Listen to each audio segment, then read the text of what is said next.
বন্ধুরা, আমাদের রূপায়ণ নমিস ব্লগে তোমাদের সবাইকে অনেক অনেক স্বাগত আর অনেক ভালোবাসা। আজকে তোমাদের সাথে শেয়ার করব আমরা সর্ষে শাকের ভর্তা।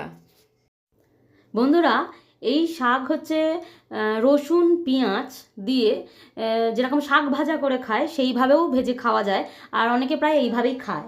আমরা তাই এটাকে একটু অন্যরকমভাবে ভর্তার স্টাইল দিয়ে করেছি, তোমাদের কাছে দেখাচ্ছি। এইভাবে যদি করতে পারো খুবই কিন্তু টেস্টি ও দুর্দান্ত খেতে লাগবে। এই দেখো, এই হচ্ছে সর্ষে শাক।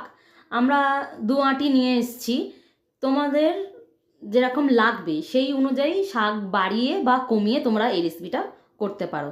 প্রথমে এই শাকগুলোকে আমরা ভালো করে হচ্ছে কেটে নেব। গোড়ার দিকটা একদমই প্রায় বাদ দিয়ে দেবো, পাতার দিকটাই নেব, নিয়ে ভালো করে ধুয়ে নেব 3-4 বার। দেখো, আমি এটাকে ধুয়ে নিয়েছি ভালো করে।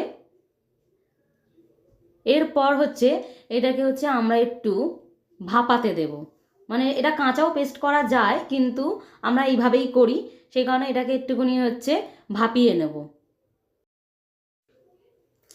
এই দেখো, ভাপানোর জন্য হচ্ছে একটা পাত্রের মধ্যে শাকগুলোকে দিয়ে দেবো, আর খুবই সামান্য জল দেবো, কেননা শাক ভাপাতে বেশিক্ষণ সময় লাগে না, বেশি জলেরও প্রয়োজন হয় না। আর এটাতে কিন্তু আমরা কোনো নুন দেবো না, এখন কোনো নুনের ব্যবহার এখানে হবে না। এই যে একটা ঢাকনা চাপা দিয়ে খানিকক্ষণের জন্য, এই দেখো, খুব একটা বেশি সময় লাগেনি। এবার জলটাকে ছেঁকে ওটাকে হচ্ছে তুলে নেওয়া হবে। জল যেন শাকের মধ্যে না থাকে, আর একটু ঠান্ডা করার পর তারপরে এটাকে পেস্ট করব। উপকরণগুলো একটু বলে দিই। প্রথমে যে শাক যেটাকে সেদ্ধ করে নিয়েছি, সর্ষে শাক, সেইটা, তার সঙ্গে হচ্ছে টমেটো, কয়েক কুচি হচ্ছে রসুন, আর হচ্ছে কাঁচা লঙ্কা। এই সমস্ত জিনিসগুলোকে হচ্ছে একটা মিক্সি জারে আমরা হচ্ছে পেস্ট করে নেব। শাকটা কিন্তু অবশ্যই ঠান্ডা করে নিতে হবে, ঠান্ডা না করে কিন্তু মিক্সির জারে দেবে না। প্রথমে হচ্ছে সর্ষে শাকটা দিয়ে দিলাম, তারপর দিয়ে দিচ্ছি হচ্ছে টমেটো কুচিগুলো, তারপর দিয়ে দিচ্ছি রসুনের কোয়া, এরপর দিয়ে দেবো হচ্ছে কাঁচা লঙ্কাগুলো।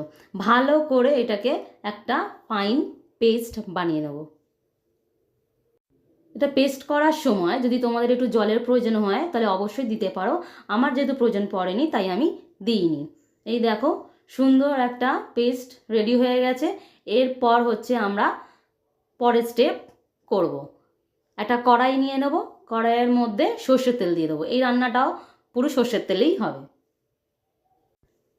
সর্ষের তেলটা একটু গরম হলে কড়ার মধ্যে দিয়ে দেবো হচ্ছে কালো জিরে ফোড়ন। তোমরা চাইলে একটা শুকনো লঙ্কাও ফোড়ন দিতে পারো। এরপর হচ্ছে আমরা পুরো যে পেস্টটা বানিয়েছি সেটাই কড়ার মধ্যে, মানে তেলের মধ্যে দিয়ে দেব। একটু সাবধানে দেবে, খুবই ছিটকায়। এরপর হচ্ছে একে ভালো করে হচ্ছে মিশিয়ে নিতে হবে। এইবার এই না মানে খুন্তি দিয়ে কিন্তু একে সমানে চালাতে হবে, কেননা না হলে কিন্তু এটা হবে না রান্নাটা। এইখানেই আসল কাজ। কড়াতে দিয়ে এবার ভালোভাবে ওটাকে নেড়ে নেড়ে শুকাতে হবে। নুন দিয়ে দিলাম, আর স্বাদ মতো চিনিও দিতে হবে এর মধ্যে, কেন শাকে হচ্ছে চিনি যায়, তো স্বাদটা যাতে ব্যালেন্স হয় তার জন্য একটু নুন আর চিনি অবশ্যই তোমাদের স্বাদ অনুসারে তোমরা দিয়ে দেবে। দিয়ে ভালো করে আবার মিশিয়ে নিয়ে এইভাবে নেড়ে নেড়েই জিনিসটাকে হালকা গাঢ় রাখতে পারো, না হলে পুরো শুকিয়েও নিতে পারো। যেরকমই রাখতে চাও সেটা তোমাদের উপর, খেতে কিন্তু তাতেও সুন্দর হবে। আর বারবার কেন বলছি এটাকে নেড়ে যেতে, না হলে কিন্তু কড়াই ধরে যেতে পারে। এটা যাতে না নিচে লেগে না যায় কড়ার মধ্যে, তার জন্য এটাকে সমানে কিন্তু নেড়ে যেতে হবে, তাহলেই এর আসল স্বাদ বেরোবে। দেখেছো, সমানেই কিন্তু এটাকে কিন্তু নেড়ে যেতে হবে। এই দেখো, আমাদের প্রায় হয়ে গেছে, রান্নাটা কমপ্লিট। তোমরা যদি এই সর্ষে শাকের রেসিপিটা আর একটু যদি থকথকে রাখো তাহলে কিন্তু রুটি পরোটার সঙ্গেও খেতে পারবে। আর এই যে যেভাবে আমরা বানিয়েছি এইভাবে যদি বানাও তাহলে কিন্তু গরম ভাতের সঙ্গে একদম জমে যাবে। দেখো, আমাদের কিন্তু সর্ষের ভর্তা, মানে সর্ষের শাকের ভর্তা একদম রেডি।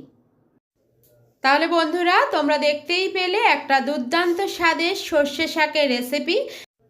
তাহলে যদি আমাদের ভিডিওটা ভালো লেগে থাকে অবশ্যই লাইক, কমেন্ট আর শেয়ার করো। আর যারা ফেসবুক থেকে দেখছো তারা অবশ্যই ফলো করে আমাদের পাশে থেকো। তাহলে আজকের মতো